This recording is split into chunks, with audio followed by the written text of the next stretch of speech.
about you. And I wish you could realize there's no difference between us two. We're part of one family, no matter how far you are. And even if we don't know each other, oh, you and me and you, we are one. Oh, you're my brother, you're my sister, we're one big family. Oh, oh, you're my brother, you're my sister, just one big family. Oh, oh, you're my brother, you're my sister, we're one big family. Oh, oh, you're my brother, you're my sister, we're one big family. Oh, oh, you're my brother, you're my sister, just one big family, just one big family.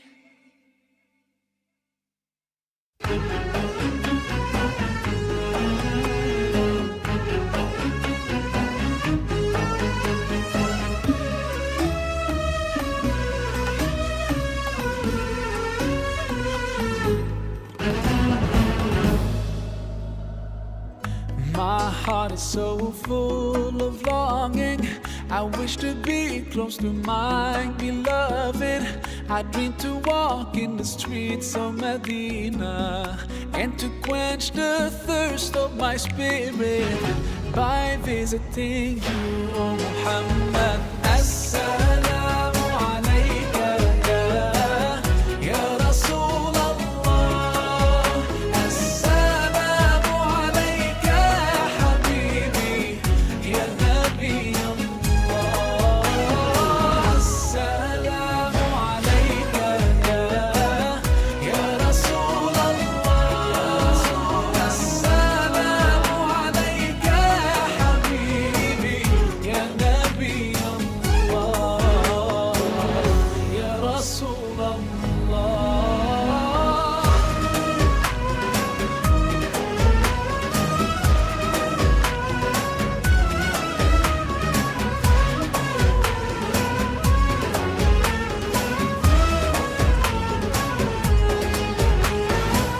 I left all my troubles and worries as I entered your mosque so gently. And as I finally stood there before you, I couldn't stop my tears from falling in your presence, oh Muhammad. Assalamu alayka ya Rasul Allah. Assalamu alayka ya Habibi ya Nabi Allah. Assalamu alayka ya Rasul Allah. Assalamu alayka ya Habibi ya Nabi Allah, ya Rasul Allah.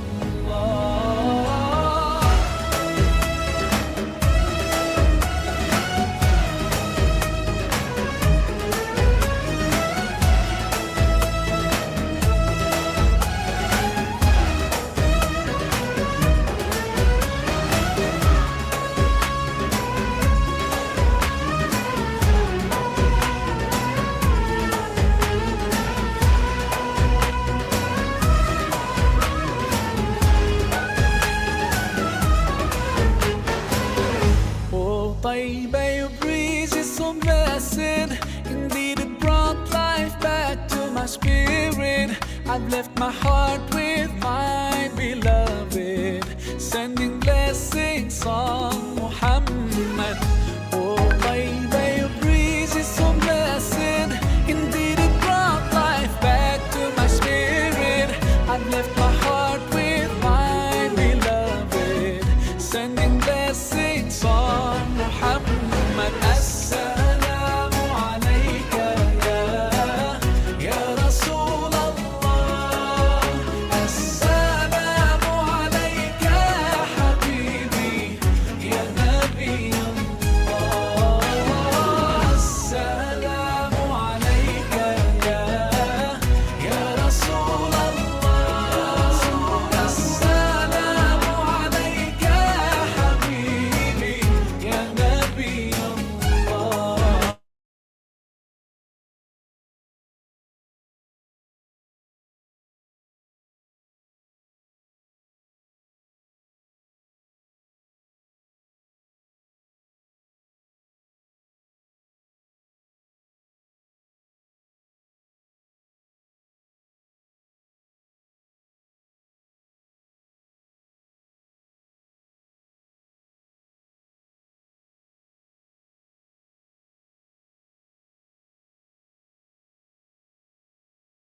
Bismillahirrahmanirrahim. Alhamdulillahi Rabbil Alamin wassalatu wassalamu ala ashrafil anbiya'i wal mursalin wa ala alihi wa sahbihi ajma'in. Assalamualaikum warahmatullahi wabarakatuh to all beloved friends, brothers and sisters. I would like to thank all of you for joining our forum today, and we highly appreciate the time that you sacrificed to attend this forum. We hope that Allah will see and accept our effort to gain knowledge today. May Allah grant us with His blessings, inshallah. Before that, let's begin our talk with Kitab Al-Fatiha.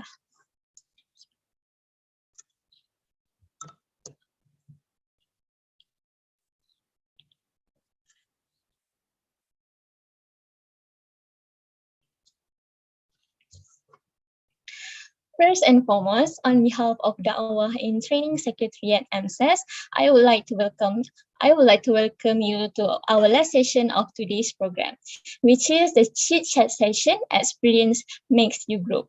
For your information, this forum is the continuation of E-LEAD training that has been held since this morning. Therefore, we appreciate your participation in tonight's session. Before that, let me introduce myself first. My name is Adrina Adlin binti Zulbahrain, and I am the second year student from Bachelor of Economics from Kuliah of Economics and Management Sciences, and I will become your moderator for today.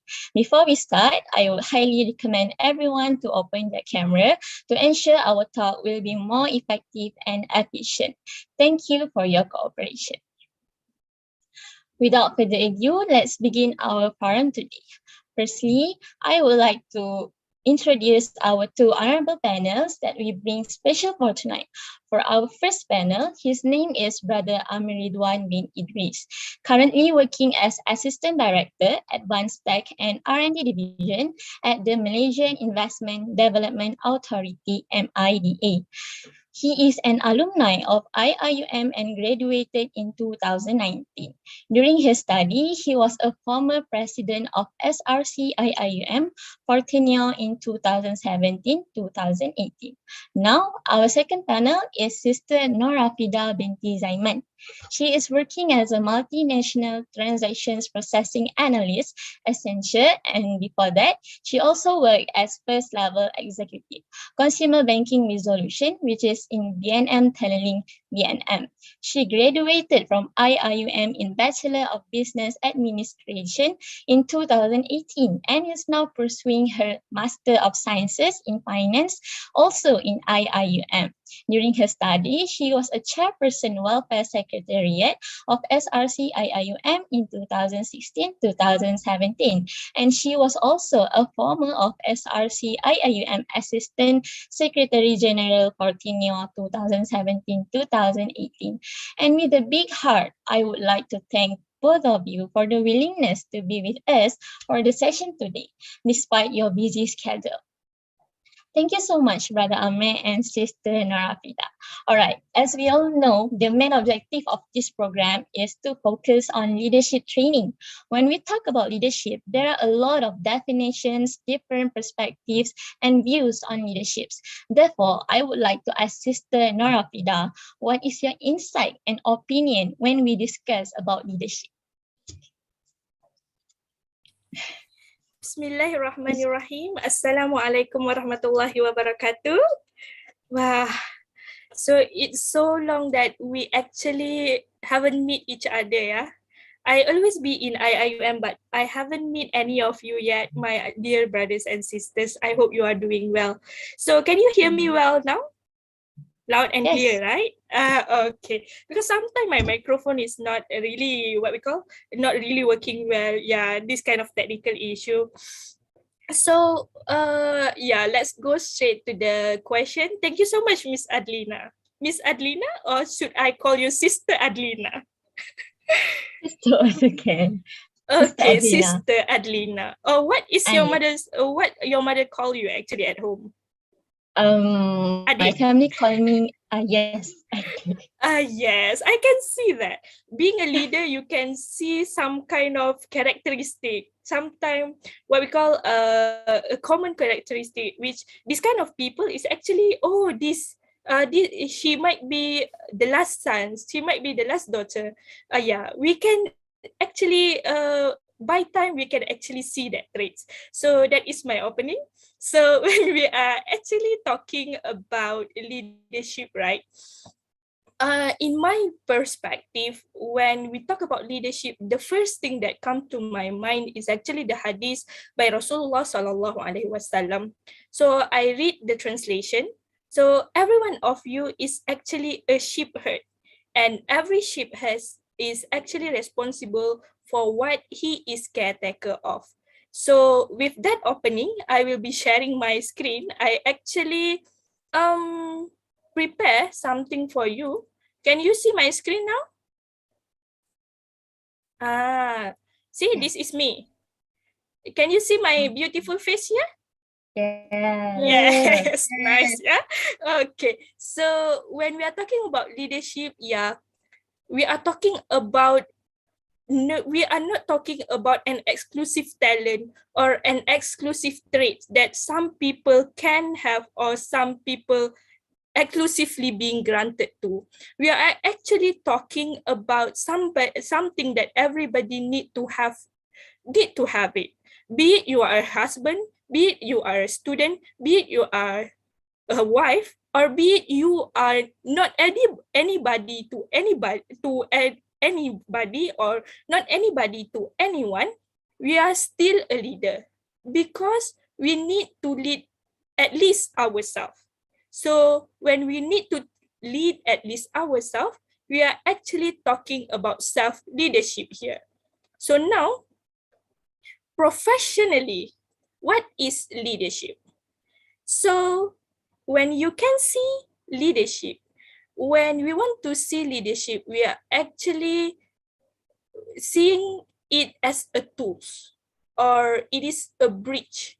It is a bridge used by leaders, used by peoples to influence their members' attitude and behaviors to achieving organizational objective. So it is not only that, it is actually, in simple words, it is actually bringing people together. When we are talking about people, we are actually talking about their attitudes, their thought, their thinking together in achieving a mission. So when you are saying that I have nobody or I have no one to lead off, okay, think about yourself. When we are leading ourselves, for example, we have a mission. I want to settle this assignment by 2 p.m. So we need to lead ourselves, our hands, our brain, our body to actually do the job, to actually do the assignment and finish it at 2 p.m. So leadership is as simple as that. Leadership is when you have things or a people which you have to influence them together to work and to achieve an objective or a mission. So that is what leadership in my point of view and based on the readings that I did. Yeah. Back to you, Miss Adelina.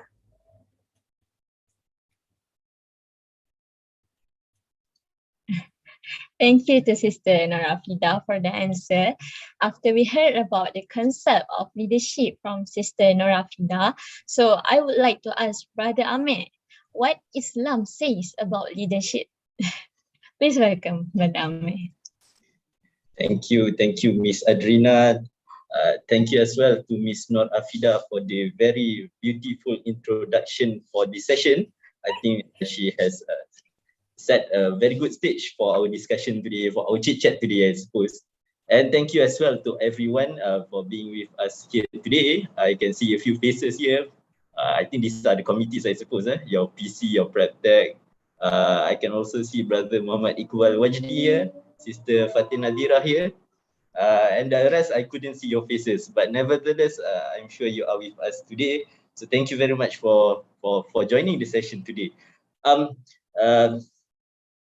Okay, so let's just jump to the chit chat. And personally, I do think if any of you want to jump into the session as well, you are very much welcome to do so because this is a chit chat anyways. So but going to this question, so this is a very difficult question, sis. This is a very difficult question indeed. So what does Islam say is about leadership? So I would like to take this in a perhaps a different angle. I'm not sure which angle do you suppose that I'm going to take, but I'm going to take this angle on this. I'm going to take my take on this question by perhaps reading some excerpts from a book, and the book is basically relating a few hadiths related to the leadership skills of our Prophet Nabi Muhammad sallallahu alaihi wasallam. So because Sis Nurafida has already talked about what is leadership and how it relates to all of us, so I think we can perhaps just go straight and see what does Islam says in this context of what does the Prophet shows to us on how we can be a good leader. And I think this will be a good beginning, a good starter for our chit chat session today. So I can basically show you the book anyways. I'm not sure whether you can see it or not. Oh no, it's basically blurred. Never mind. But basically the book is titled Secrets of Leadership and Influence by Sulaiman Ibn Awad Qayman. And basically he narrates several chapters on key lessons or key characteristics of how the Prophet basically displays his leadership. And in the first chapter, basically, it talks about giving appreciation and attention to every human. So like Sis Nurafida has mentioned, leadership is basically how you actually bridge to the people, how you actually lead the people. And in this context, basically what the Prophet has shown to us is verily the ultimate example of how you can actually lead the people. And for that, of course, the first is, of course, you need to actually connect to the people itself. And in this context, this first chapter basically talks about giving appreciation and attention to every human is a very, very fundamental thing that every leader must actually do. You lead the people, you need to actually be with the people. And to be with the people, you have to give attention to them. So let me just jump straight. I think this hadith is very beautiful, and I think it can actually give us inspiration on the ultimate level that we can actually reach. So in this first chapter, basically the narrator, the writer here talks about the hadith whereby it was said, Abu Hurairah, may Allah be pleased with him, reported that a dark complexioned woman used to sweep the mosque. So the Messenger of Allah sallallahu alaihi wasallam missed her and inquired about her. Basically, this woman was actually usually sweeping the mosque of Nabi Muhammad sallallahu alaihi wasallam. And one day the Prophet was coming to pray, and he didn't find her actually there. And the people told him that she actually died. He asked, "Why couldn't you inform me?" And it appears as if they had belittled her affairs. So apparently, this woman who actually usually sweep the mosque has actually died, and it was not informed earlier to Nabi Muhammad sallallahu alaihi wasallam. It was afterwards the Prophet noticed that this woman was missing, and he asked, then only they told to the Prophet sallallahu alaihi wasallam that this woman has actually already died. Nabi Muhammad sallallahu alaihi wasallam said, "Lead me to her grave." Then they led him there. He prayed for her, and they remarked, "Verily those graves are full of darkness for their dwellers. Verily Allah the Almighty and Glorious illuminates them for the occupants due to my prayer for them." Also, Abu Sa'id radiyallahu anhu reported that she was a dark complexion. This is another hadith basically relating to the same situation. She was a dark complexioned woman who used to sweep the mosque. She died in the night. And the Prophet sallallahu alaihi wasallam was told about her death in the morning. He said, "Why didn't you inform me?" He went with his companions and he stood by her grave. He made the takbir, and people behind him did the same. Then he prayed for her and left. Ibn Abbas radiyallahu anhu said that the Prophet sallallahu alaihi wasallam said, "I saw her in paradise for her sweeping dust from the mosque."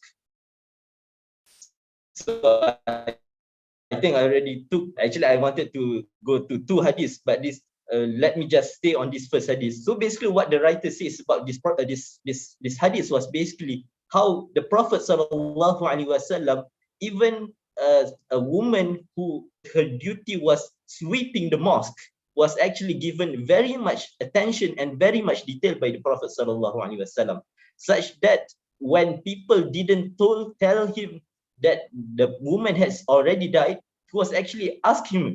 What this points out to us, firstly, is the Prophet actually noticed this woman. This particular woman was sweeping the mosque, and you can consider that the Prophet sallallahu alaihi wasallam was the great leader of a nation, the greatest leader of the nation, the prime minister, I suppose you can say so, the prime minister, and he noticed that there was a woman, one particular woman who used to sweep the mosque, and he noticed when that woman was not there.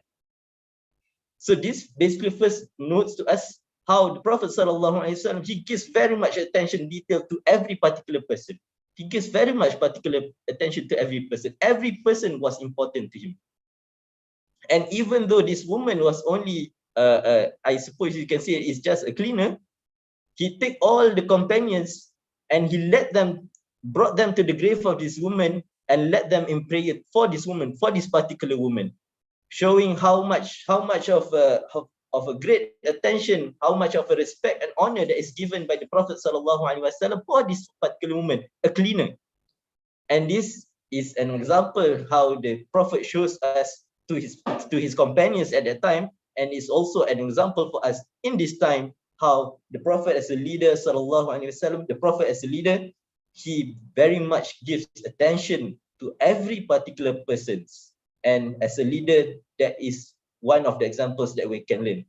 So there is, of course, there is a lot more that we can actually learn. But I suppose in response to the question by Sis Adrina here, what does Islam say about leadership? This is perhaps one that we can actually take in this very short time that we have. So thank you. Please. Thank you, Brother Amir, for the insightful answer. So from Brother Amir's explanation, we can see how our Prophet pays a very close attention to even a person that is not everyone give attention to. So that is how a leader should be, right?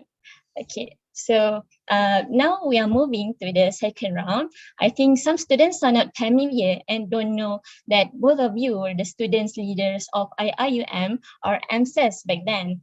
Therefore, could you tell us about your journey and experience in becoming student leaders? And do you mind sharing what is the most important skill that a leader should have? We pass the floor to Brother Amir first. Oh, okay. I thought you were going to go by the turns. Okay, so it's me first. Okay. Yes. All right. So in EMSS, I was not actually such a high-ranking person. Actually, in my first year, I was actually actively involved in BECS, Bachelor of Economics Council.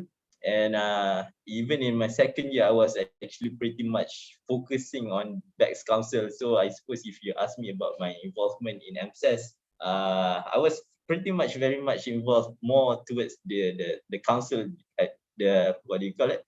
The councils, the departmental councils. So I was very much related to BECS Council. So anybody from BECS here? BECS Council.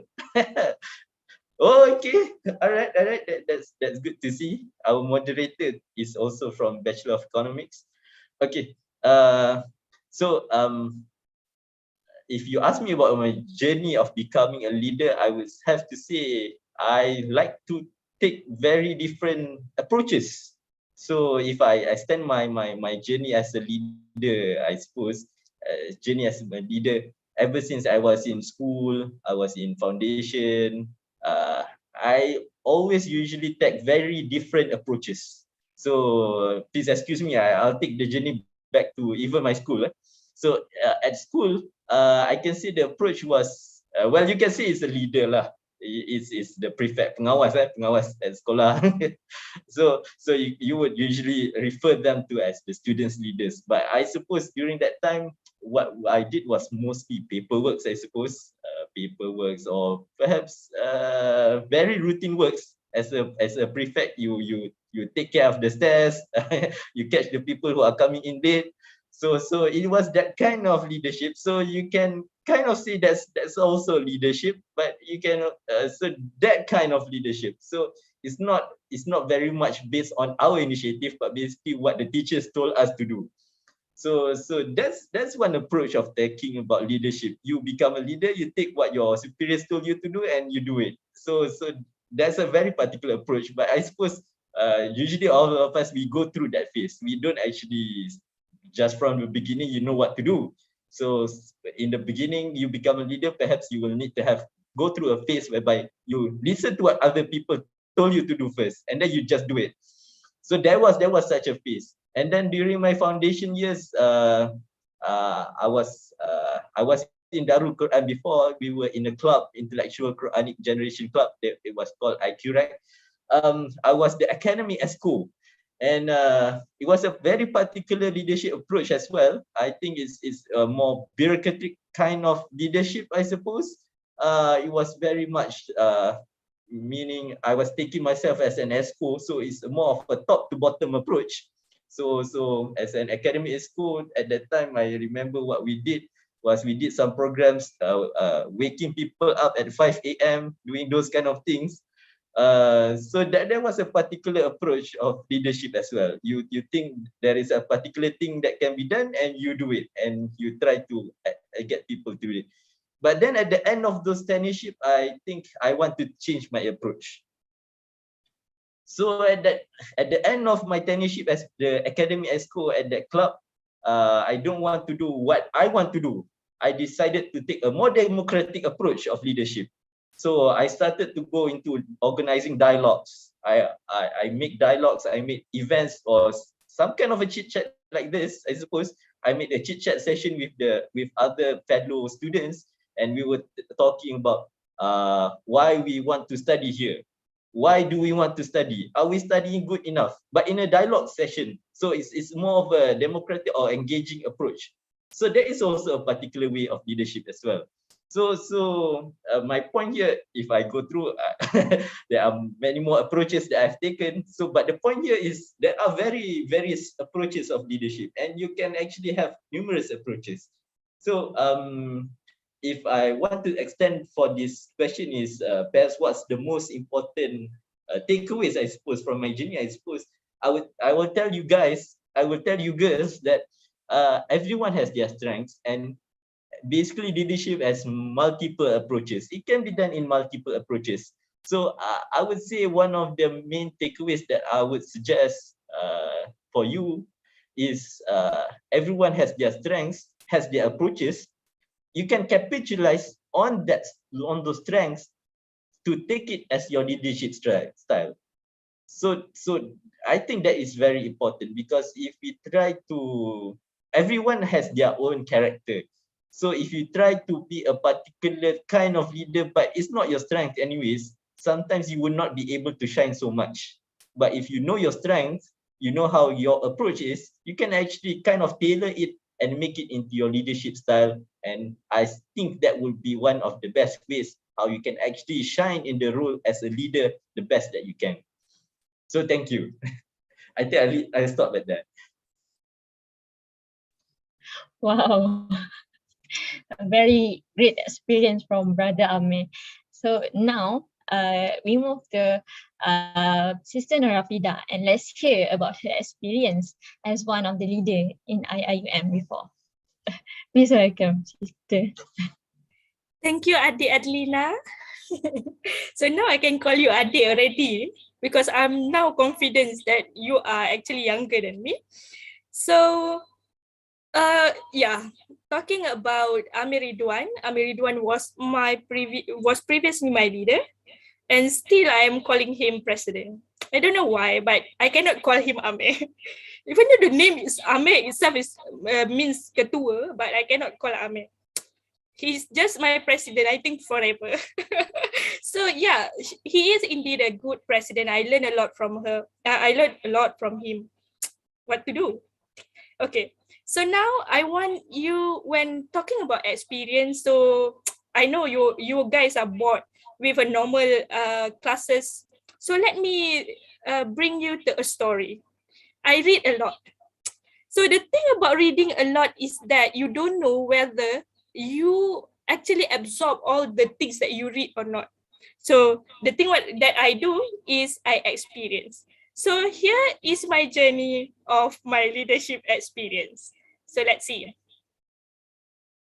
Yeah. So this is my journey.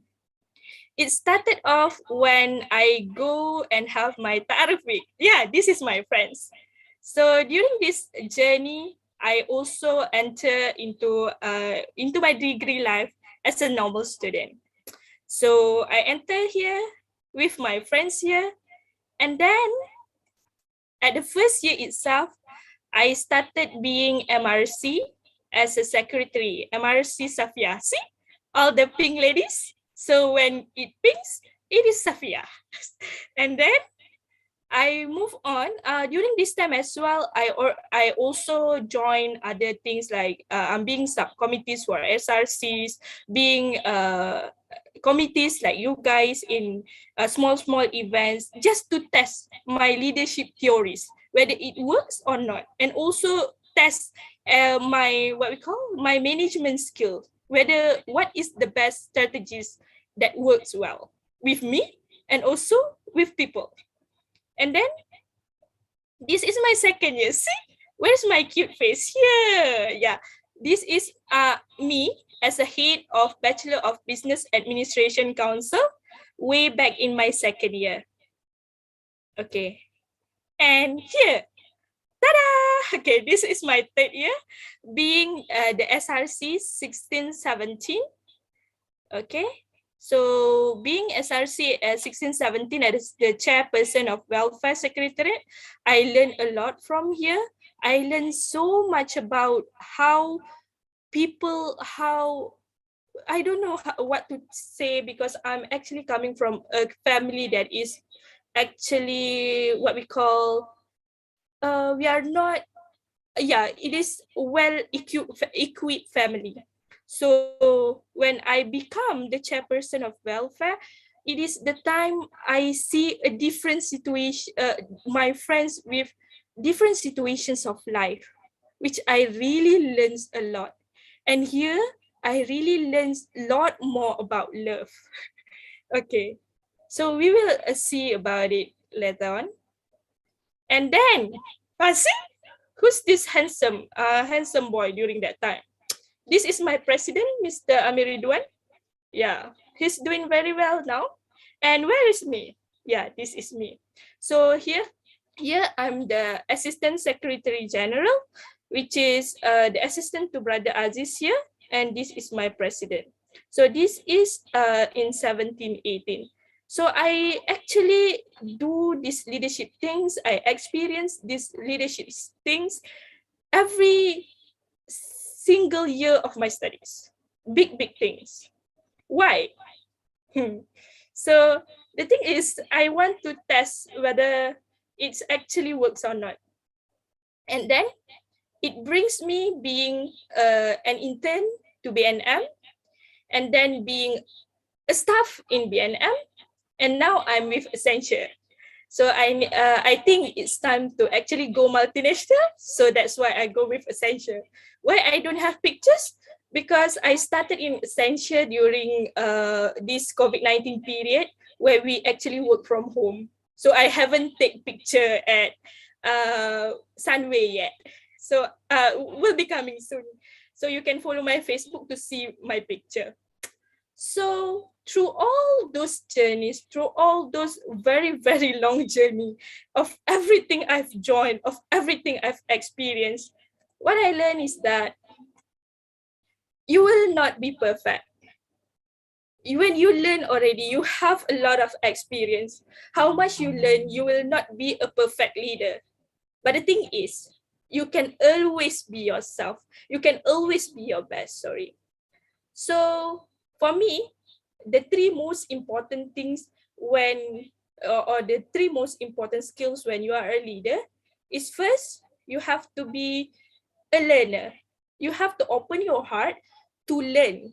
And also, the learning skills is also involved learning it fast. You have to open your heart to actually learn from a lot of people, including the people that you are leading. So yeah, you have to actually ready to absorb new things that come into your life and learn. And then when you actually learn, right, you will be able to lead better, because of this experience will help you to solve things, and also will give you more ability to your intellectual and also problem solving abilities. And then the second one, see what my president is doing here? Yeah, he is communicating with people, making interpersonal and communication skills being so important in being leaders. So when we are leaders, we will convey our message. Just now I talked about the objective, the mission, right? That we want to influence people to work there. Yes, without interpersonal and communication skill, you won't be able to convey that message, to convey the instruction, to convey what you want to the one that you lead effectively. So therefore, you will have to improve the interpersonal and communication skills by time. And then the last one is, of course, management skills. You have to learn how to manage people, you have to learn how to manage your time, and you have to also learn how to manage yourself. When you manage yourself well, you can also manage manage other people. So you have to start managing yourself, and then it will grow until you can manage other people. So this is the management skills. And then the last thing that I think important is you have to learn to love.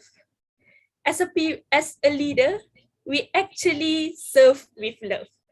Have you heard about it somewhere? Yeah. When we learn, when we actually lead with love, it is more effective, because people will actually, we are bringing people's heart near to us. When when the heart is near to us, it is easy to convey the message or to convey the instruction to another heart.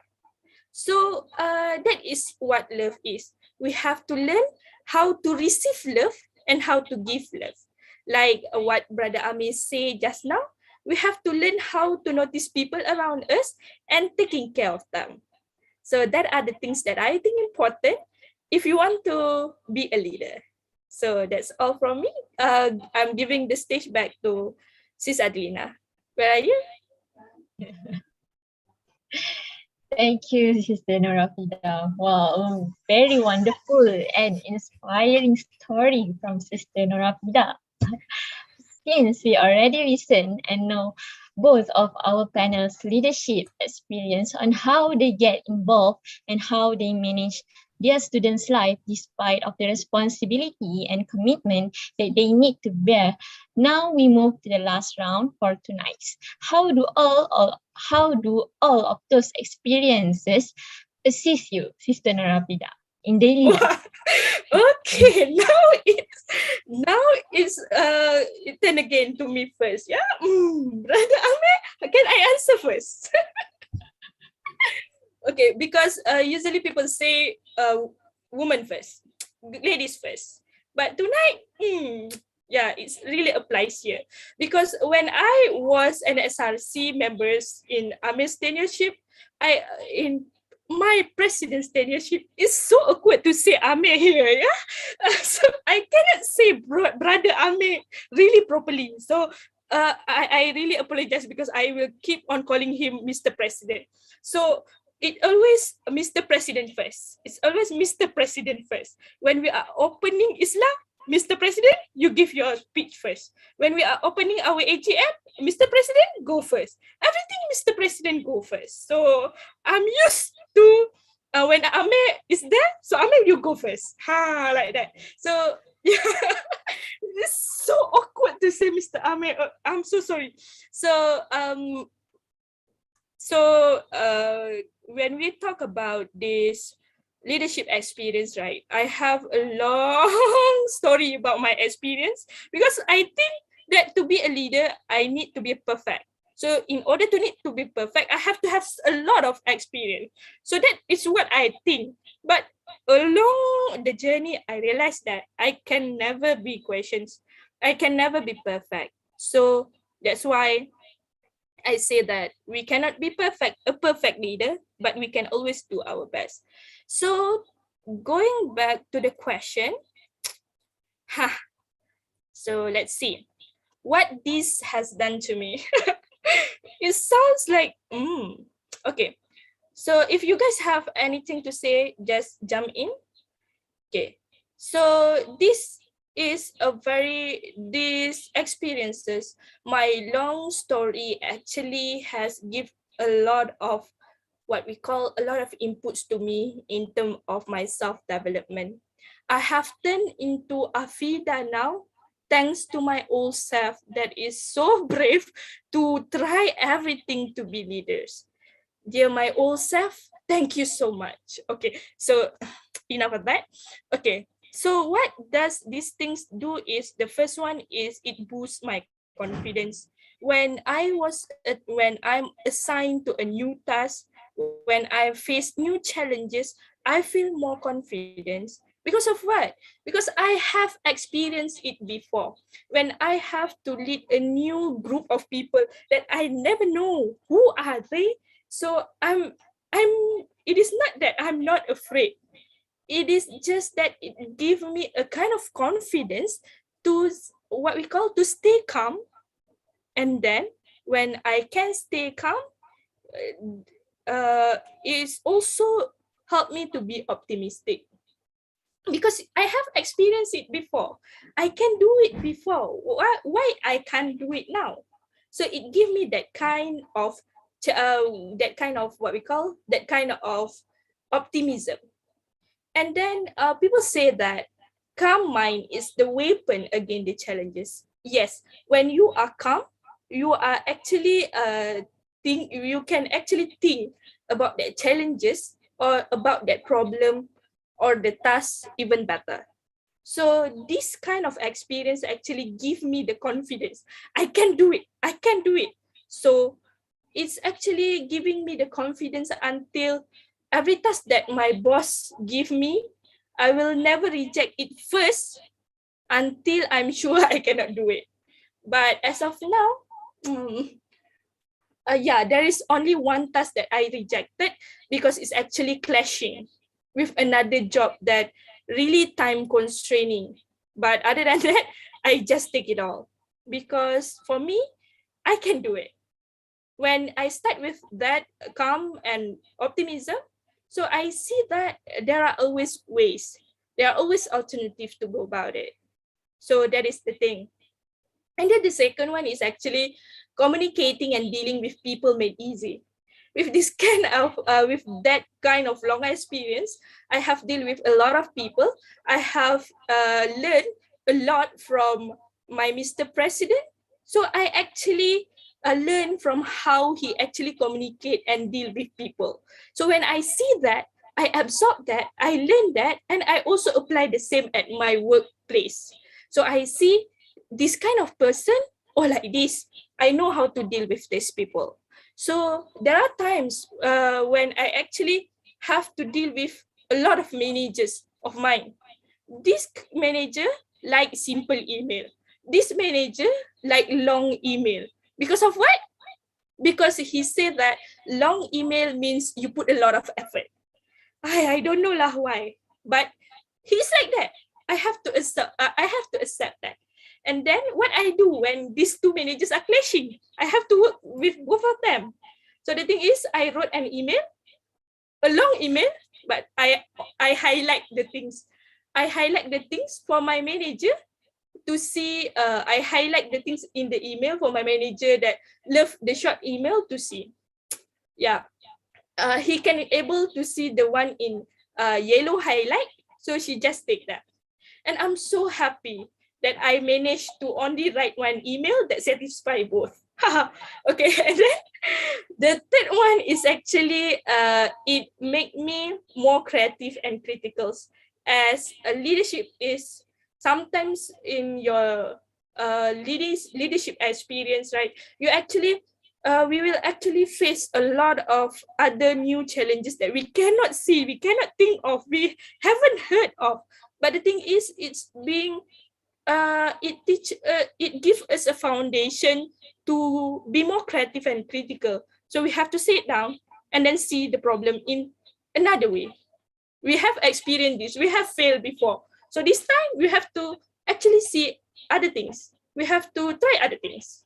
So and then I'm actually quite proud of myself when when previously there is a case about sexual harassment that happened at my workplace. So during my SRC time, I'm the chairperson of Welfare Secretariat that time during tough time. So what we do to this flasher issue is that we introduce IIUM Heroes, which is actually a patrolling team that patrol in certain areas of IIUM where this sexual harassment happened. Do you know flasher? Yeah, that flasher actually happen in IIUM quite regularly, and we sisters, we are so afraid. So with that same thing happen at my workplace, I actually tell the security management team about what we have done, and they actually adopt it. They actually take my ideas, and they actually do the mapping on where these sexual harassment things always happen, and they put the guard there, they put the security officer there.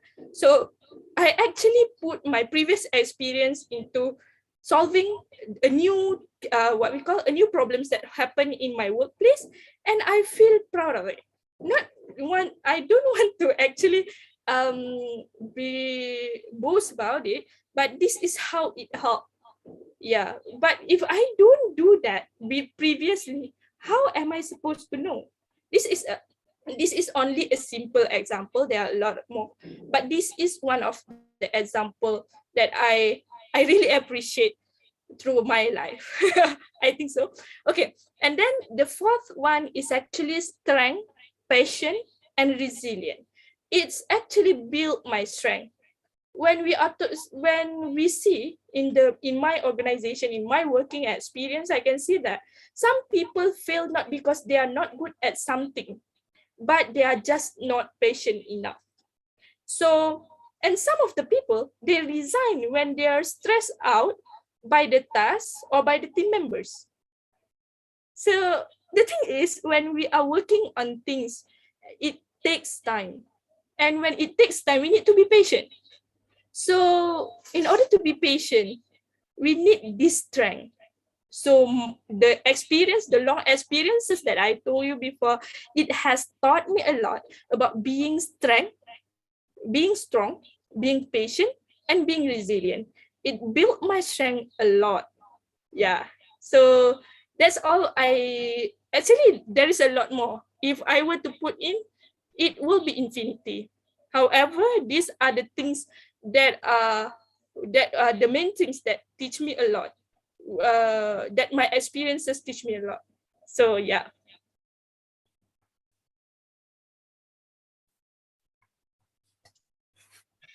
Thank you so much, Sister Nurafida, for the insightful answer.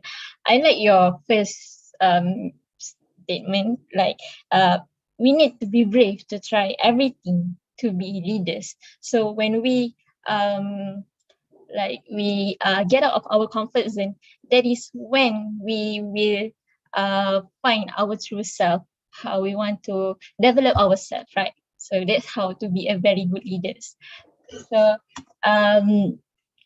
Brother Amir, we already listened to the first panel answer, and now can you share what are the benefits that you gain from your experience applied to your career's life?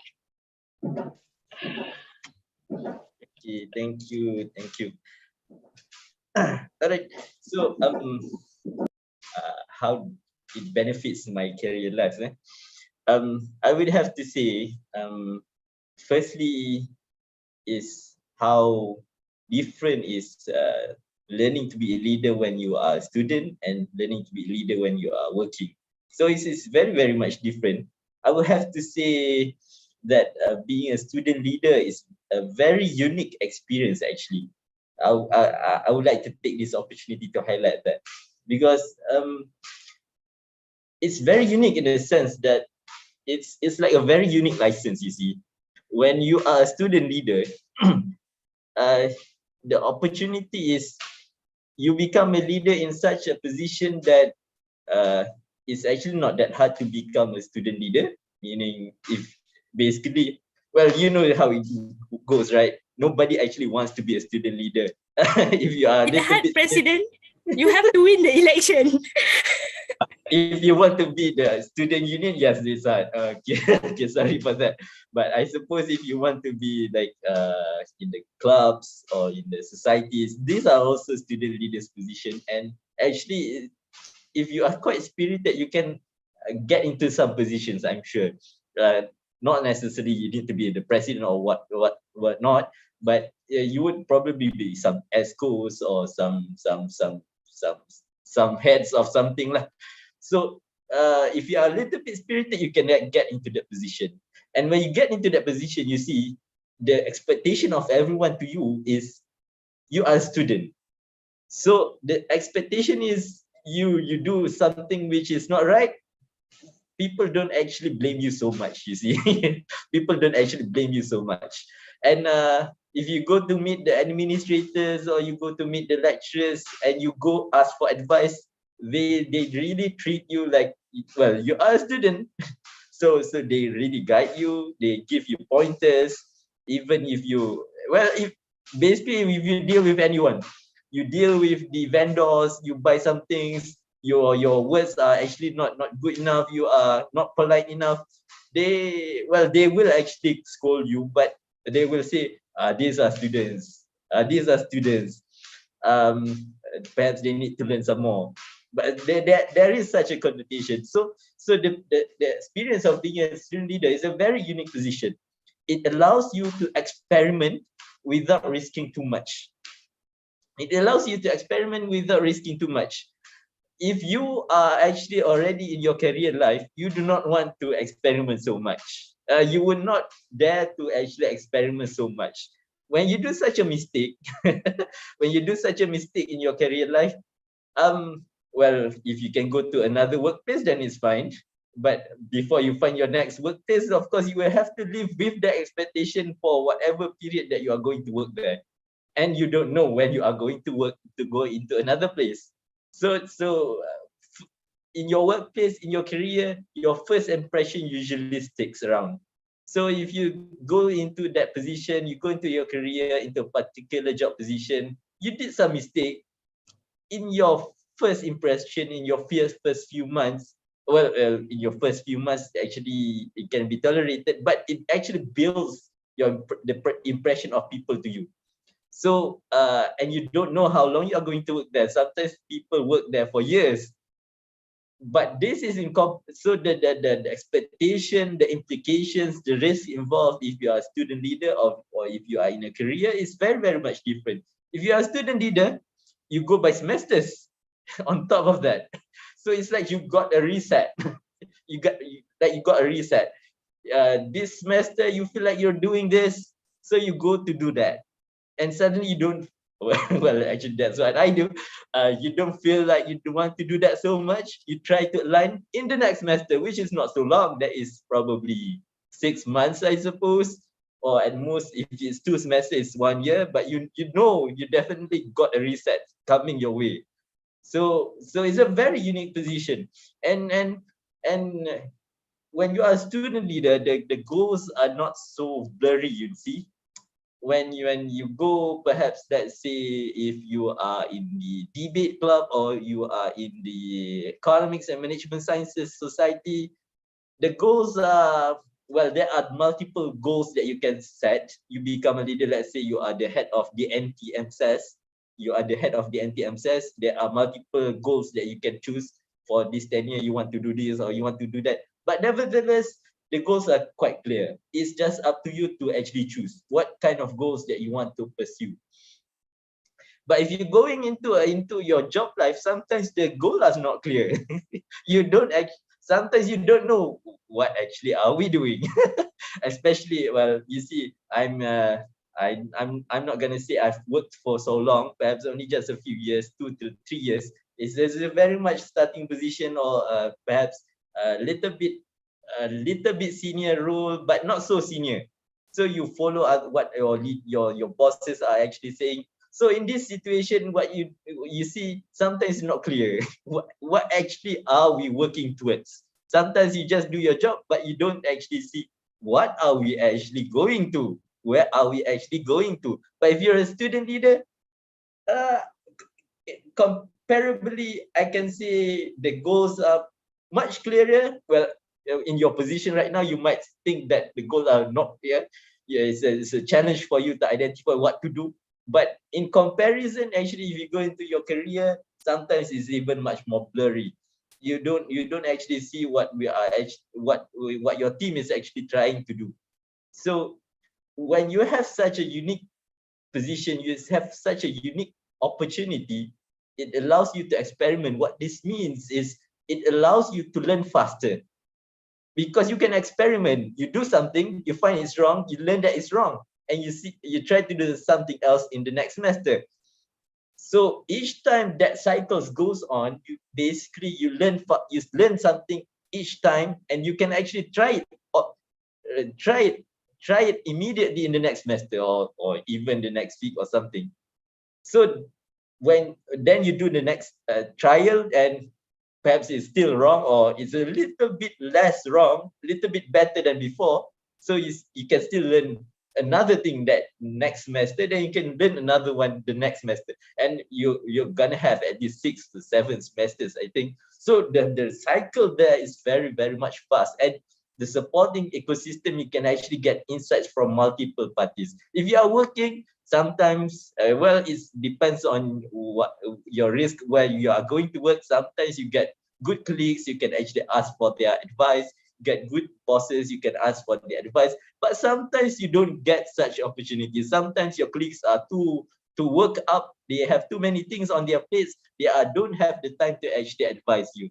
Sometimes your bosses also have too much time, they don't have the time to advise you. So you don't also get those kind of inputs while you are working. So if you compare the cycle of learning, the learning rate when you are a student leader or you are in the corporate world, I would have to say you have a better chance of learning faster if you start to learn to become a leader when you are a student. Because you see, that kind of cycle exists. It's only up to you on how you can actually leverage on it and to learn on it. So if you ask me how it has, what my own experiences have helped me during my career life, I would have to say it's a lot. It's a lot. Sometimes my colleagues at my working place said, you are such a, well, I just started working in MIDA for my first anniversary in MIDA was in the early of this month, 1st November. So I'm on an exactly 1 year, 6 days in MIDA. So sometimes even my colleague here says, you are you just came here 1 year, but you actually seem to understand what is happening here. You see, in your career, sometimes people have difficulty to understand what is actually happening. So but if you already have such experiences during your student leaders times, during your students years, you can pretty much understand. You deal with people, you deal with your lecturers, you deal with your fellow students. You get a sense of how things work, basically. Well, even at the most basic level, you do your proposals, you want to do your program, right? So you get a sense of how actually things work in the world. So even with that kind of experience, it helps you to get a grasp of what is actually happening. So when you go to work, you actually, when things happen here and there, you can actually grasp, okay, these people have these objectives and they are doing this, and these are the initiatives. You can grasp how they work, how things work. So it's definitely helped a lot. And since we're in a chit chat, so guys, girls, please do get your chance. Take the chance and be some kind of student leaders. Depends on you. Depends on your strength. Depends on your what you like to do. But definitely do something. Learn something. Learn not just something. Learn and learn while you have the chance as a student leaders. Your unique position as a student, and try to grasp as much as you can. And just do a lot of wrong things and ask for advices.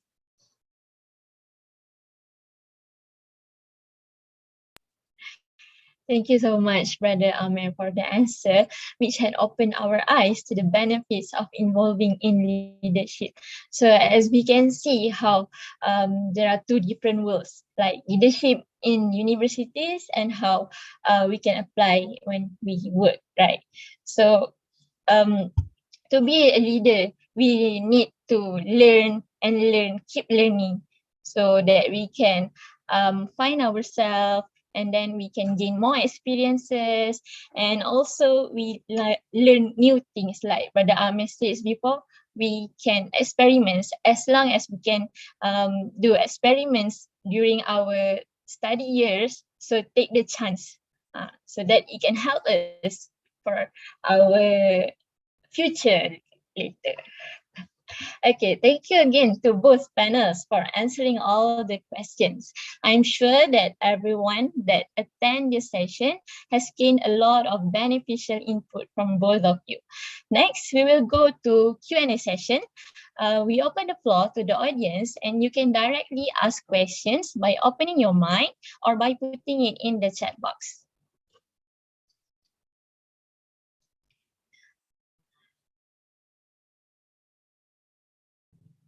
While we are waiting for the question, I just want to make some note here that we are actually not planning to wear same color shirt and tudung. Actually, we are not planning it. Okay, we are not planning it. It's just happened.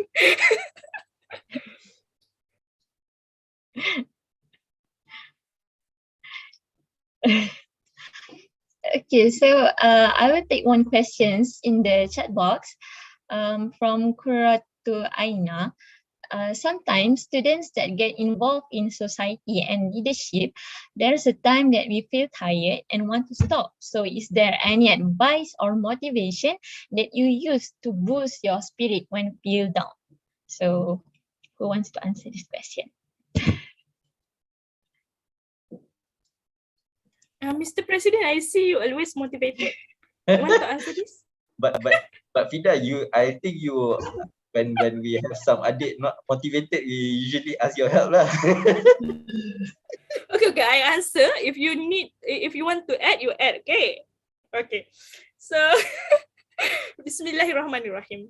So yeah, being demotivated, when we are becoming leaders, leadership is not easy. Although we actually tell you, okay, leadership give you this. We learn this from this leadership experience. Wow. And me myself, I tried leadership. I was in leadership posts in every year of my studies. So leadership is not easy. Leadership is difficult. Being in workplace, being in university, it's difficult. But it is your time to learn how to actually deal with these difficulties. And there are times we get demotivated. Yeah, we are human. We don't have to be leader to actually be demotivated. But when we are leaders, people are seeing the highlight is on us. So when we are demotivated, people also will be, sometimes the people that actually we are leading on also will feel demotivated as well.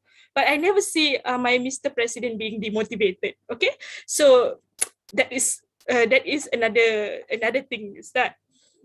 So the thing is, when we get demotivated, we as a leader, when we get demotivated, we have to actually revisit why we become the leader, and we actually have to revisit the mission and vision of the organization that we have to always bring on.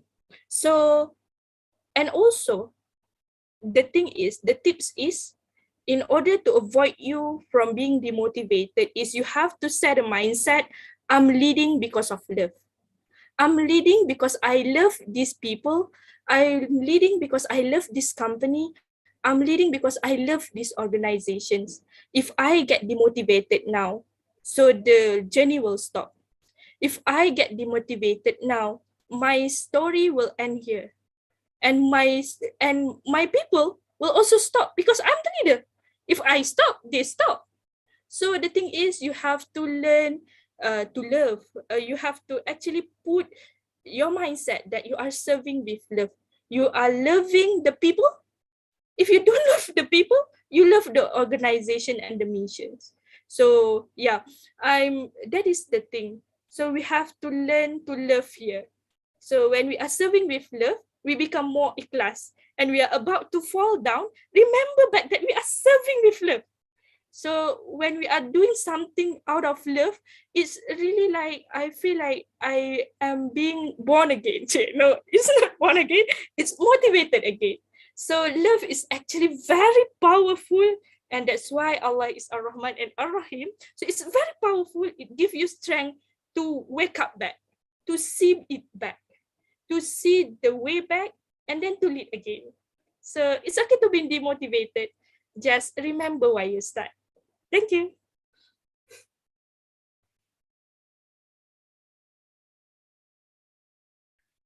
Thank you, Sister Nurafida. Maybe Brother Amir wants to add something. Okay, all right. Perhaps just some small additions lah. My point of perhaps some additional points that I can perhaps share with all of you is instead of, well, being a leader is definitely tiring. Well, doing anything is actually tiring. But the thing is, when you feel tired, I would suppose don't take it in such a way that you need to stop. When you feel tired, you don't stop. When you feel tired, you rest. So I would suggest taking that kind of mindset approach, such that because I've seen some people that they said they are tired of being student leaders and they want to stop. And by stop, what they mean is they don't want to do anything. They just want to go to the classes, just go to the cafe after the classes and go back to your room and sleep and perhaps play some games and then just open some books a little bit and then continue with that routine, which is if it's for a short period, I think it's fine. Perhaps 1 or 2 days, 1 week at most, 1 month, still tolerable, I suppose. But you don't want to stop so much, because if you do that, you basically miss out on what I mentioned just now, which is the opportunity of a student to learn, to gain much more. So I suppose you don't want to say that if you're tired, you want to stop. Instead of saying, I'm tired, I want to stop, say, I'm tired, I want to take a rest. So if you're taking a rest, you don't do it so long in that sense. Like if you're going for your holidays, you don't go for holidays.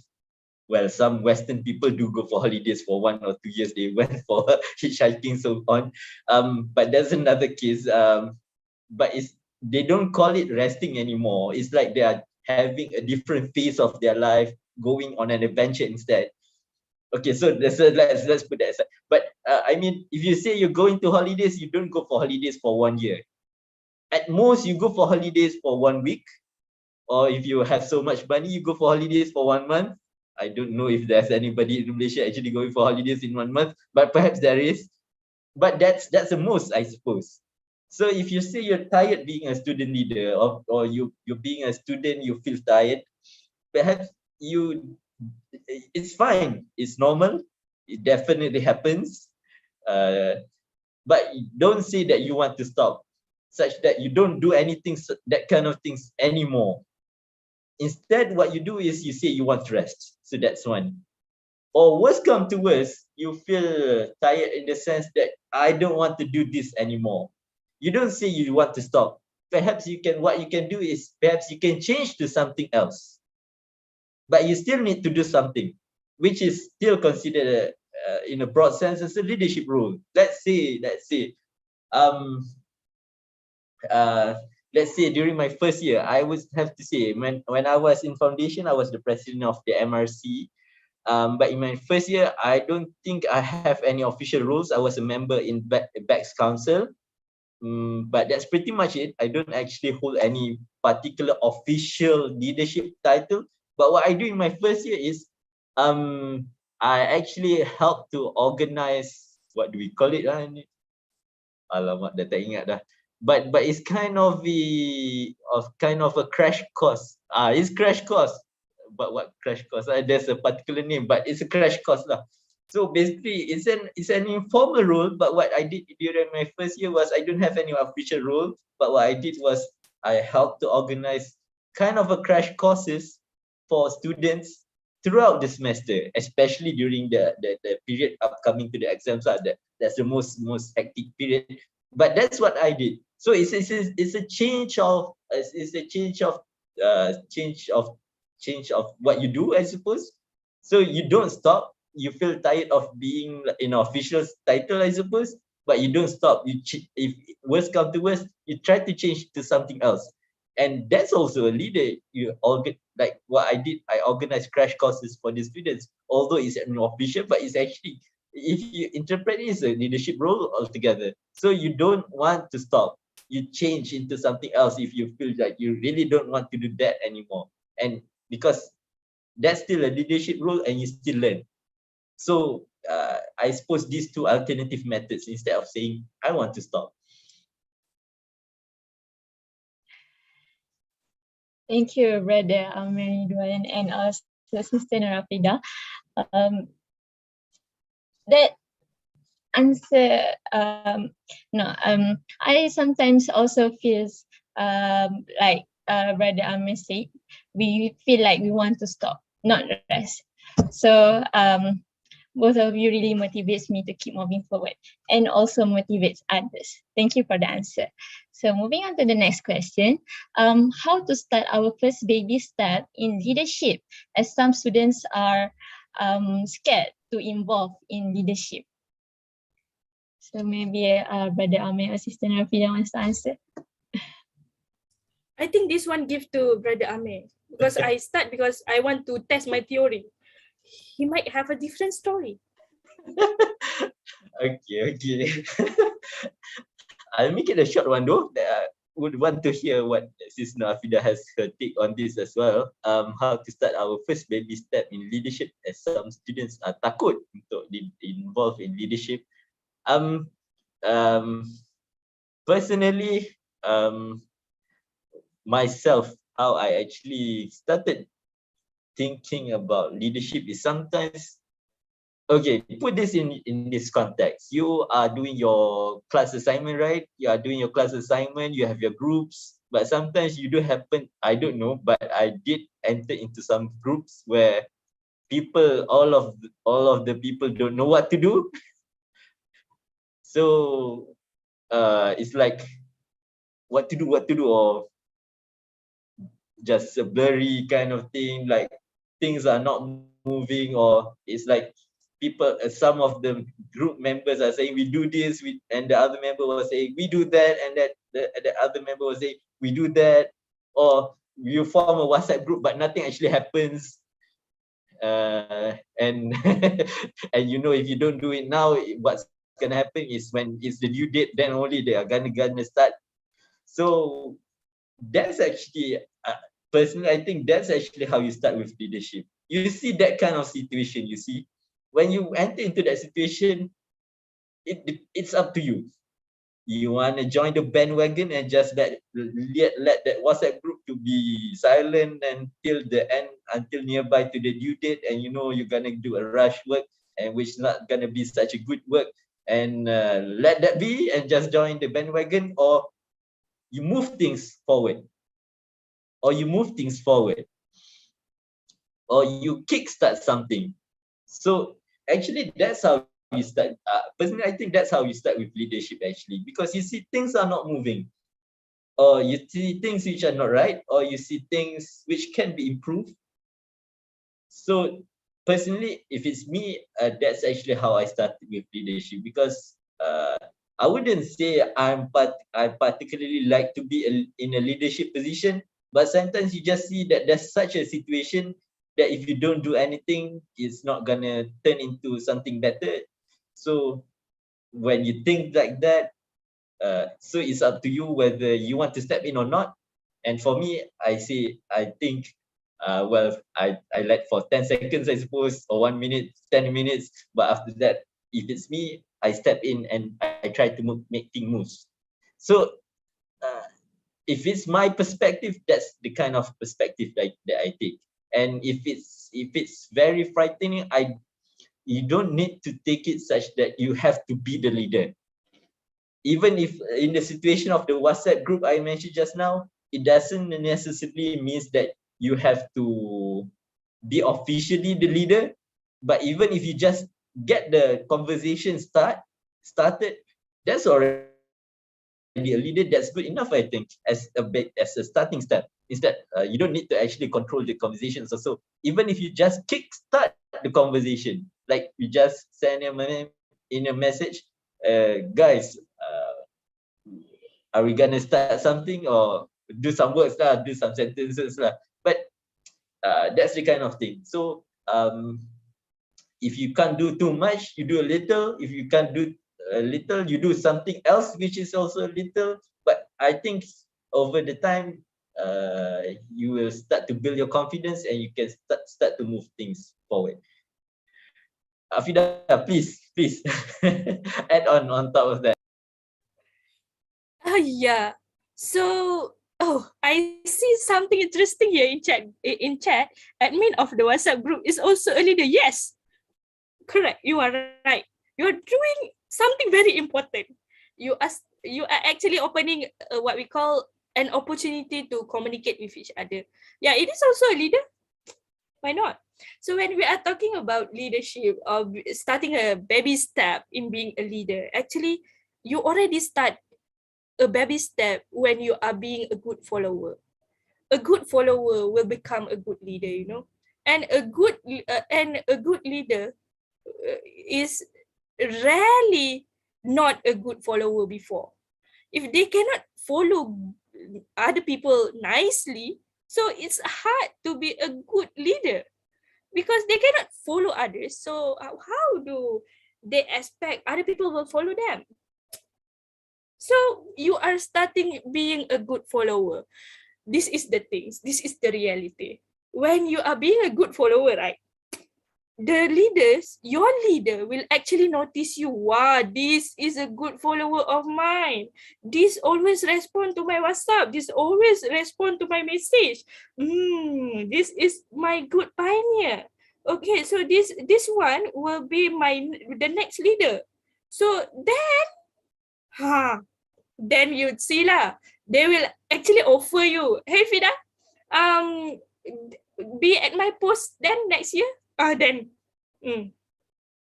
you habis lah you.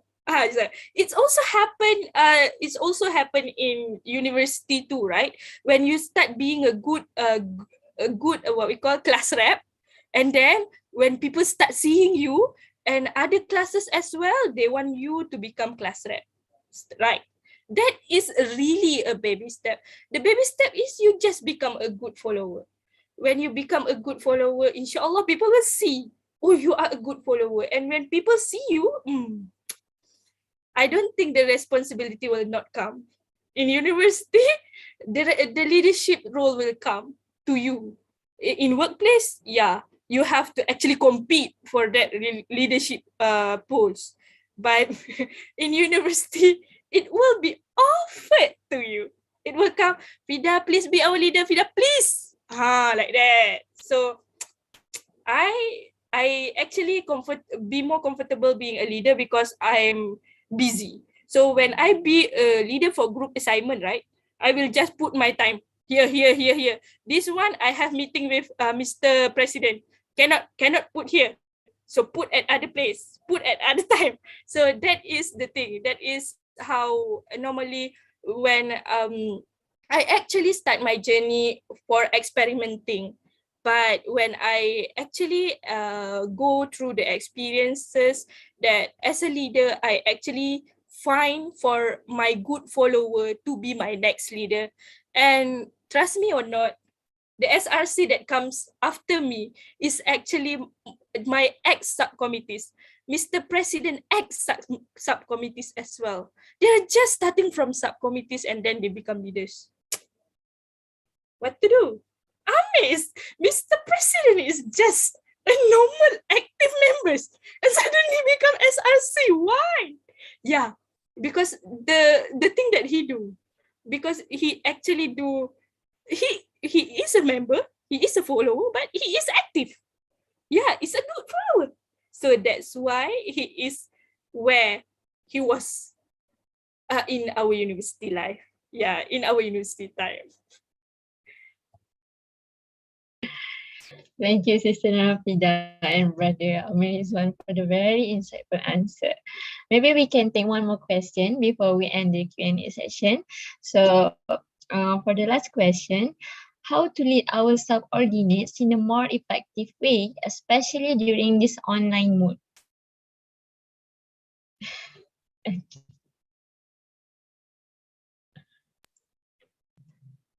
To me, Of course, you, Mr. President.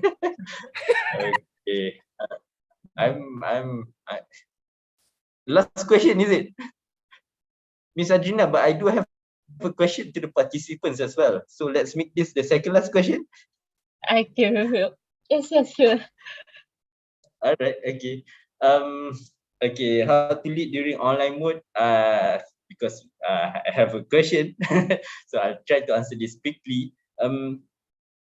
When you in an online mode, some practical tips lah. Let's go straight to practical tips. But first, you have to have very clear things to do,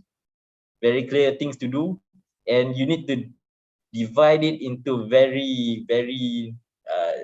small portions, and you delegate it to different subordinates. So this is one of the skills that I think is very important, especially in the online mode that you are doing these days. But it has been but I noticed that most people don't actually do this even since before. But actually I tried to do it before, and I think it's a very good thing that needs to be done. As a leader, as a student leader, I suppose one of the things you want to do is you have a program. Usually it's a program, I think. So if it's a program, you know, you can actually divide it into small pieces. And sometimes the subordinates just don't do something because you don't delegate to them. So when you don't delegate to them, the whole chunk of the work is all on top of you. So that's why sometimes, I think most of the times, I see this quite common. That's one of the reasons sometimes in the end, the one at the top has so much thing to do, but the subordinates don't have much thing to do. Sometimes it's not really the fault of the subordinates. Sometimes it's the leader also don't know how to delegate those items. So you need to break this very big item, sort it into a clear action plan, and these particular action items should be delegated to certain people. These action items should be delegated to that people. This action item should be delegated to that people. Of course, this is going to be a hassle in the earlier stage when you want to do that list. But once you have that list, you already delegate it to the particular PICs. It's already clear, and the next phase is you just follow up with your subordinates to do their particular works. So I think that is one of the practical tips that I think I want to highlight. I don't know whether it's prevalent these days, but during back in my days, I think I've seen a lot of ESCOs or a lot of leaders. I think perhaps even myself, I did that before, didn't delegating tasks nicely in advance, ending up all of the things being need to be done by ourselves. So that's one of the things. Second, if it's in terms of communication, I suppose one of the important things also, I don't know, but I think it's perhaps a challenge for you guys because it's all online, how to actually mingle with people if everything is online. One of the tips I give to a friend that called me last month, we're talking about how to deal with our career situation. So one of the things is, if you're in online mode, everything is in online mode. Sometimes you enter into the WhatsApp group or you enter into the Zoom group, and then is you wait until the meeting, and then during the meeting only you start to talk, that's actually a no-no. You because it's straight to the work. Sometimes in a leadership role, you want to break your ice, you want to build your relations with your fellow members or your fellow leaders or your fellow subordinates. Sometimes you want to have that informal communication first. So if you're in a Zoom group, what you do is your meetings is 9:30. You go into your Zoom group 9:20 and you open your camera, and the next person, that first person who actually comes into the group, you talk to them. And then the third person coming into the Zoom group, you welcome them when they come in. And then the fourth person actually coming in, you welcome them. So these are perhaps one of the practical tips that I can point out. I don't know if there's any particular tips, but from me, I think perhaps these are 2 tips that I can share on how to actually lead people better during these online phases. Thank you, Brother Amir. Sister Nurafida, do you want to add anything? Okay, so yeah, what my Mr. President said just now is actually correct. It's actually what I did, and I'm proudly say that it's actually work. I always love to open my camera and then be with this kind of clothing, be so beautiful in front of camera just to talk to people in this kind of pandemic situation. So just that I want to say to my subordinate, how are you doing today? Are you doing fine? Yeah, so cutely asked before I'm being a boss. I'm also a friend. You have to be friend first. And then the thing that I want to add is actually, before that, President, before I forget, happy anniversary in advance. Okay, so the thing is, the very important thing is about following up. When we are when we are working in this kind of pandemic, when you are working with for a program, or when you are working for a task group assignment, the very important thing is actually following up. When you have the task ready, when you have the timeline ready, the next important thing is actually following up. So when following up, you not necessarily straightforward, hey, how about this job? Has it been done? So not like that. Please don't. People will not answer your WhatsApp like that. So you just have to start with, hi, how are you? Are you doing well? Are you okay today? Is your children make some noise, or is your children okay? Because yeah, I'm actually single. I'm still single, but my colleagues are all married and they have daughters and son. They are like, I know how hard it is for them. So we start with that kind of with that kind of things before we are actually following up with the task. And yeah, you have to actually following up regularly 2 times more than you actually work when you are offline. Online is more challenging, so do regular follow up. It's okay. It doesn't take long to just send a simple WhatsApp. I hope you are doing well.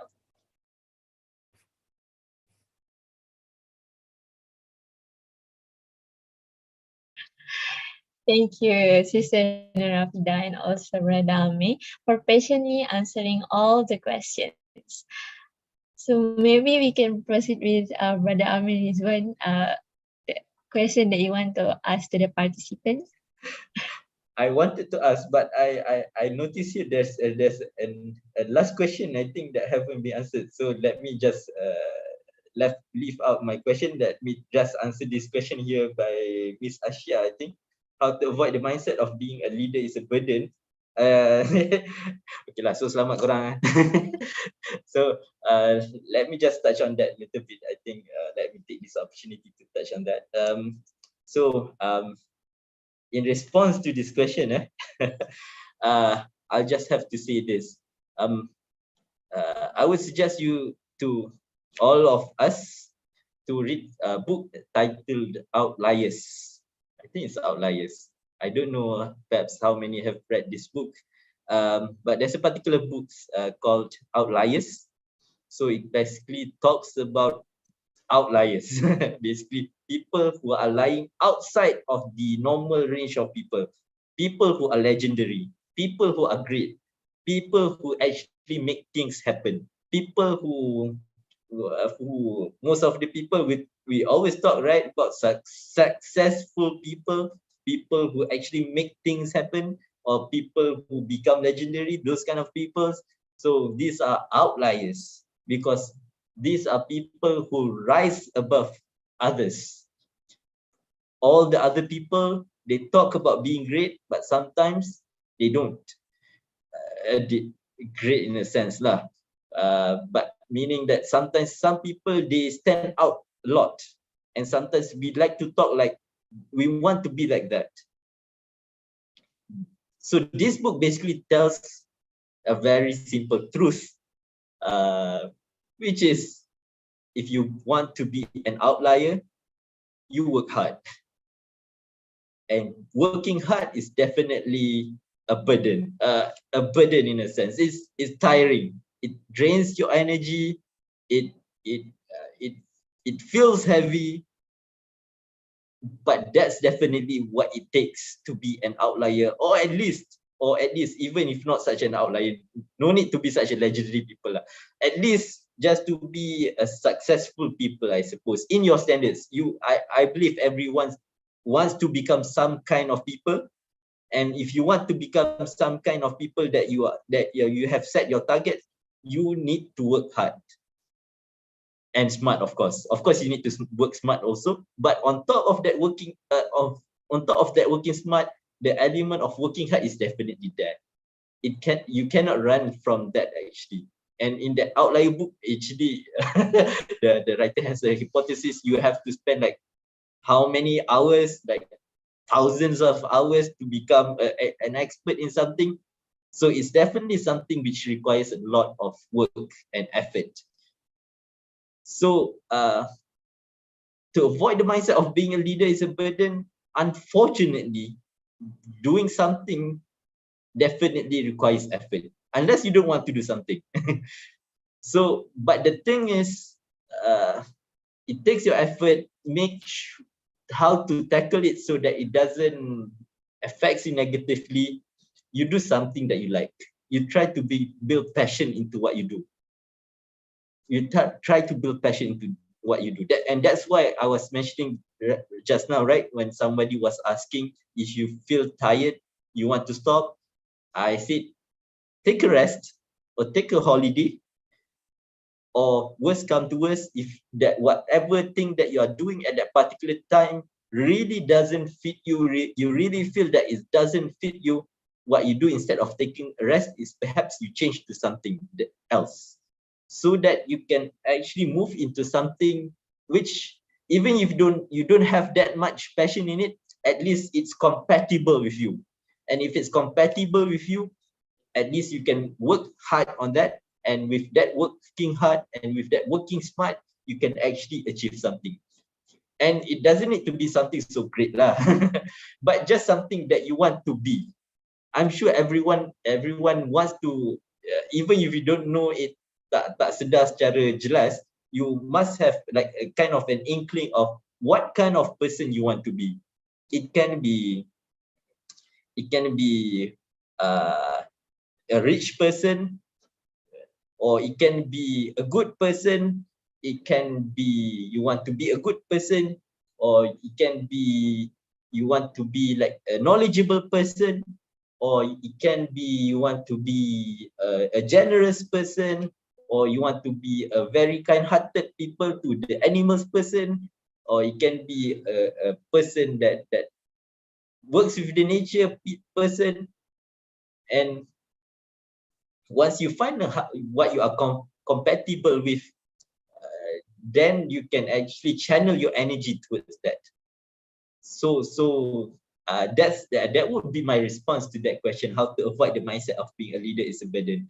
Definitely, it will take your effort. It will definitely take a lot of effort. It will definitely take a lot of.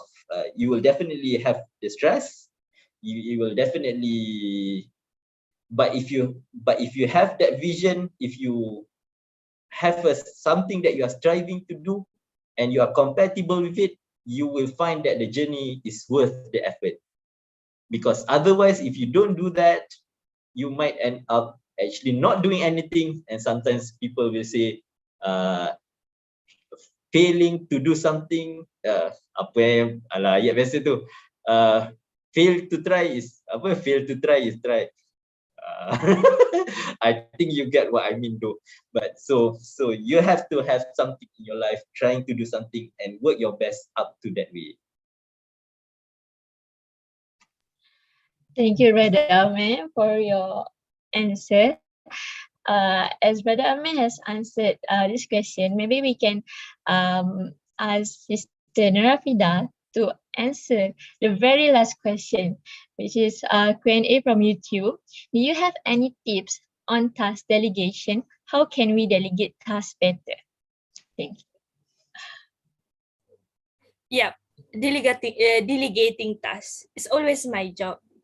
Starting from my starting from my university life until now, yeah, my job is about delegating tasks. I will be assigned my leader will delegate a task of delegating tasks to me.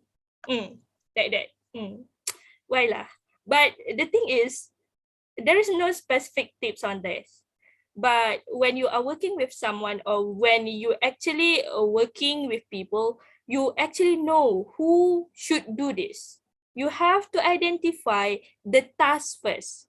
First, identify the tasks.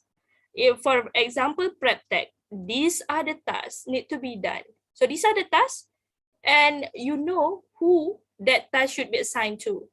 So put the name after that. So you actually have to identify the task, and then second one, identify who is the best for the task.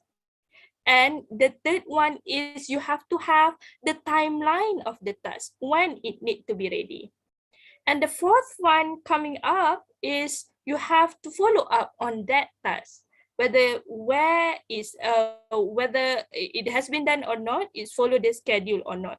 So that is the thing about task delegation. You have to identify the task first, making it into small chunk from the big ideas, from the big responsibilities, a lot of list of tasks. You have to make it smaller, make it doable, and then after you list, put the name, find the best people who can do that, put that, and assign that. After you assign, and then we go to the third stage, which is we have to have the timeline, and the last one is to follow up. So that is the things that we always do, and I actually try to find another tips, or try to find another way of doing it during my master time as well, because I actually keep on reading or research on this, how the task delegation is done. But basically this is the thing. Although the research paper is that long, 48 pages, but they are talking about these things. Follow up, identify the people, identify the tasks. So it's everything the same thing. So remember these 4 things, and then you will be fine in task delegation. Okay? Okay, done. I think it's done. I hope I answer your question, brother.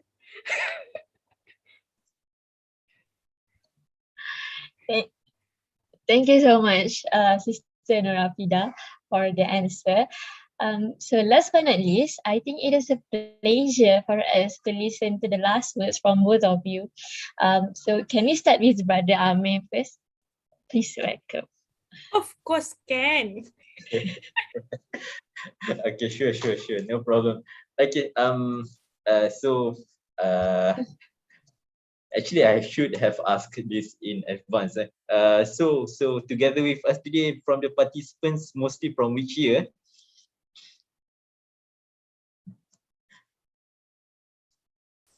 Second year lah, mostly from second year. Okay. So I think second year is a very good position. You've been in the university perhaps for 1 or 2 years, at least a few semesters. You've seen how life in university is, and you have to know that if you are in your second year, you have another 2 years to go. If you're in your third year, perhaps you have 1 or 2 years to go. If you are in your first year, perhaps you have 3 more years to go, and so on. It's a limited time. It's a limited time, and you have to know that, as I mentioned just now, your student years is an opportunity. It's an opportunity for you to learn, experiment, and try as much as you can. So, but there's a time limit. You have to be aware of that. So you have to grab as much as you can, as much as you can. So, and personally, I do think you have to have some targets. It would be good if you can have some targets. How much, how long, how further, how much you want to push yourself, how much you want to try to achieve. Try to put a realistic target, I suppose. Put a realistic one, but if you can have an ambitious one, it's also good, so that at least you can actually try to push as much as you can. Even if you can't learn so much, at least you can learn not so little. So in your university life, these are things that you have to be aware of, and take as much advantage as you can. And while doing that, leadership skills, management skills, communication skills, very, very much important, especially management skills, I suppose, and actually all. But if you have good management, you can cram more time into limited time. So with that, you can actually learn more and more in a limited amount of time. And also communication. Sometimes you can have good management, but your communication can open doors, a lot of doors. With good communication, you can open doors that sometimes you don't know there is such a door. Sometimes when you communicate in university, mostly are students, right? So you can actually talk to anyone mostly. If it's outside, sometimes you might be a little bit scared lah if you want to talk to anyone. Sometimes it's okay, sometimes not. But in the university, mostly it should be not so dangerous, I suppose. You have to have some caution, I suppose, but it wouldn't be as dangerous as outside. So sometimes when you talk to certain people, it can open doors to a lot of things. Sometimes you talk to the master students, or you talk to the PhD students, or you talk to the cleaners, or you talk to the lecturers, or you talk with the license as a university student, you talk to another university students, or with the license of a student, you talk to some business owners outside. This can also open a lot of doors, and through these doors, sometimes there are opportunities that you can grab, or at least with these doors, there are insights that you can gain. Sometimes you communicate with them, you don't want to go that path, but even though you don't want to go to that path, you gain insights from your communication with these people. So communication can also open doors. Management is also definitely important. If you don't have good management skills, you have to have your list to do, you have to have your deadlines, you have to have your own resting time. With these management skills, you can actually be able to function well in a limited amount of time, and this will allow you to do better in each semester. So these are skills which that's why it's called soft skills, I suppose. It helps you to do whatever you set out to do. So with that, try to do and learn as much as you can. Don't be afraid to do mistakes. Learn as much as you can and take care of yourself, and do it with good management skills, do it with good communication skills, and do it with good leadership skills. And I pray to God, to Allah Subhanahu wa Ta'ala, may Allah protect all of you and guide you and ease all of your affairs, and guide you to good things. Thank you, Brother Amir. Then let's proceed with Sister Nurafida. Please welcome. So beautiful, Mr. President, like always. Actually, it has been quite long that I don't see Mr. President. We don't contact each other quite long. So yeah, because I am quite busy with my things, and yeah, he is becoming well and well. Who don't know, Mr. What we call Mr. Maida here, very busy right now.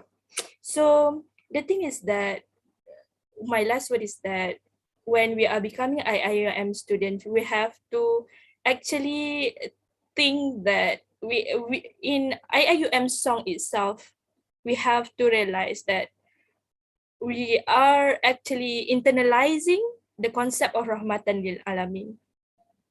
Has we function enough to be that Rahmatan lil Alamin? Or we are just student for student? We are just student for the sake of getting degree. The word Rahmatan lil Alamin is not a small thing. It's a very huge responsibility on us. So we have to actually sit in front of mirror and then think, have I been enough rahmat? Have I been enough? Is myself good enough to be a Rahmatan lil Alamin? Has I benefit other people enough? Has I functioned enough as myself? God has given me a lot of talent, a lot of things, a lot of nikmah, but what I have done with that? Have I used it to actually benefit others? Have I used it well?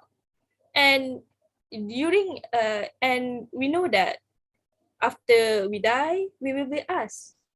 So that is the thing. So what we have to do is to actually internalize and to actually realize the concept of Rahmatan lil Alamin itself. It's actually we need to go out of our comfort zone, try new things, make ourselves better. We will from our out of our comfort zone, we will actually unleash more potentials of ourselves. Like diamonds, it starts from a very dark carbon, it starts with a very dark carbon. It's really not beautiful. It's not even look like me. It's really dark. So whenever it's really dark, we can barely see that it will end up being diamonds. But after so many process, after so many pressure input, then it becomes diamond. So when we come out from our comfort zone, and then we try new things, and we actually face new difficulties, we will be able to unleash more potential of ourselves, and we actually discover the talents and more things that actually Allah has given us. Allah has given us the hidden talent that Allah has given to us, but we don't realize. So the thing is, keep on learning. This life is about learning. From where?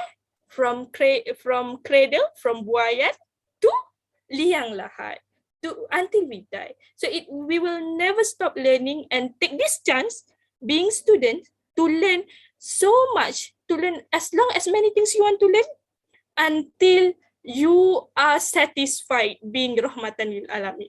So even though we are not yet being that Rahmatan lil Alamin yet, but we died in the middle, perhaps our effort of trying is something worth of. So that is all from me. So it's quite weird actually, because no one here asked me why do I left Bank Negara. Because when I moved to Essentia in September, I also got several invitations. And one of the popular question is why I left Bank Negara. But the thing is, since it is not being asked, so you can actually contact me if you want to ask. So my phone number is 019-432-3814. And you can just call me Kak Fida when you WhatsApp me. So I will be able to answer your question later. Okay, that's all from me, inshallah. Thank you very much. This is Nurafida and Brother Amir Ridwan for the very kind and inspiring class words. I hope everyone can get beneficial input as much as we can on what our panels have shared with us today. I wish all the best to all our future leaders. May Allah bless our journey in seeking knowledge. Remember, seeking knowledge neither for excellent results, not just to get a better job, but we seek knowledge for Allah to get His pleasure. blessings and to use the knowledge to help people around us and benefit the Ummah. Thus, before we end, I do like to thank all of you for joining today. And on behalf of the organizing committees, I would like to express our utmost gratitude to our panelists, Brother Amir and also Sister Nurafida. Also to all our brothers and sisters for making the session a success. Our apologies for any shortcomings that occurred during the session. Before everyone disperses, we will have a photography session shortly. I would like to ask all the participants to open the camera.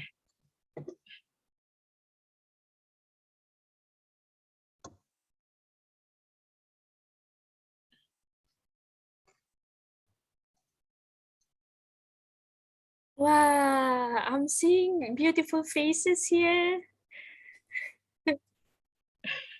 It's okay. You can just on your camera.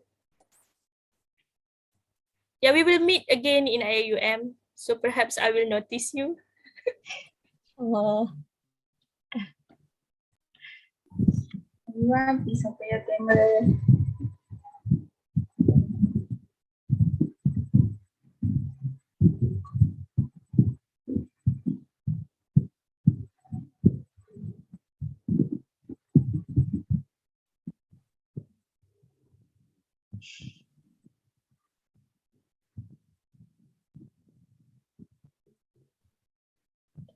Anyone else? Take your opportunity to take a picture with Mr. President and Sister Nurafida. This is your time.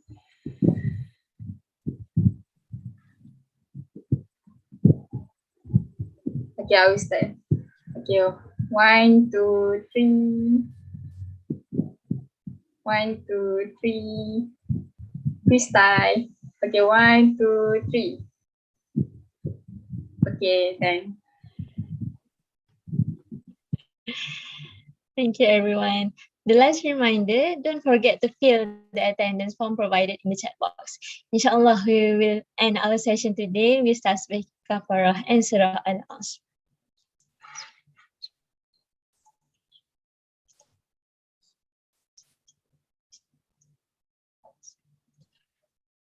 Thank you,